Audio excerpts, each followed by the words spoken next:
ছাগলকাণ্ডে আলোচনায় আসা সাদিক এগ্রো খামারে অভিযান চালিয়েছে ঢাকা উত্তর সিটি কর্পোরেশন। ভেঙে ফেলা হয়েছে অবৈধ স্থাপনা।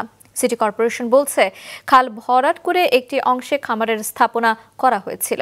আরো জানাচ্ছেন নিয়াজ মোর্শেদ, ক্যামেরায় ছিলেন মাহবুবুল আলম জাকির। এটি মোহাম্মদপুরের রামচন্দ্র খালের বর্তমান অবস্থা।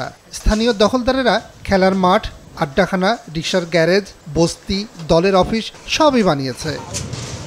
উচ্ছেদ করা হবে এমন নোটিশ ঈদের আগেই দিয়েছিল সিটি কর্পোরেশন।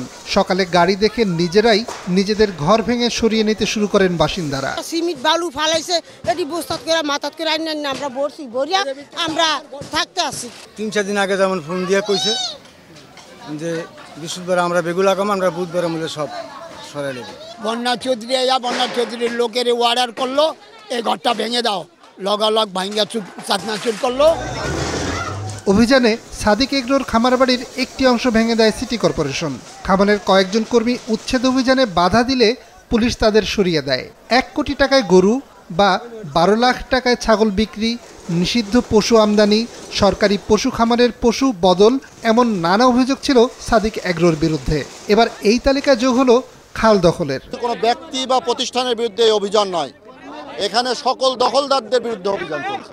ঈদের আগে যদি আমরা অপসারণ করতাম তাহলে হয়তো ভোক্তা পর্যায়ে একটা বাজারে একটা প্রতিক্রিয়া চলে আসতো। ওয়ালটন ফ্রিজ কিনে অনেকের মতো আপনিও হয়ে যেতে পারেন মিলেনিয়াল, সেরা পণ্যের সেরা অফার।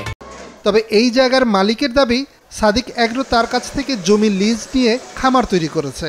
নোটিশ দেয় নাই, আমাদের কোনো কিছু করে নাই, হঠাৎ করে আজকে এসেই ওটা ভেঙে দিল। কাগজ দিলাম, সমস্ত কাগজ আমার রাইট কাগজ দিচ্ছি, কোনো কাগজে কোনো অ্যালাউ করতেছে না। একদিকে যখন ভাঙাভাঙি চলছে তখন পাশের প্লটে নিয়ে রাখা আলোচিত সেই ছাগল ঘুরে বেড়াচ্ছিল। ছাগল কাণ্ডে এনবিআর কর্মকর্তা মতিউর রহমান পদ হারিয়েছেন। পিতা পুত্রের সম্পর্ক অস্বীকার করেছে বাবা। খামারে চলল অভিযান। নিয়াজ মোর্শেদ, মাছরাঙা সংবাদ, ঢাকা।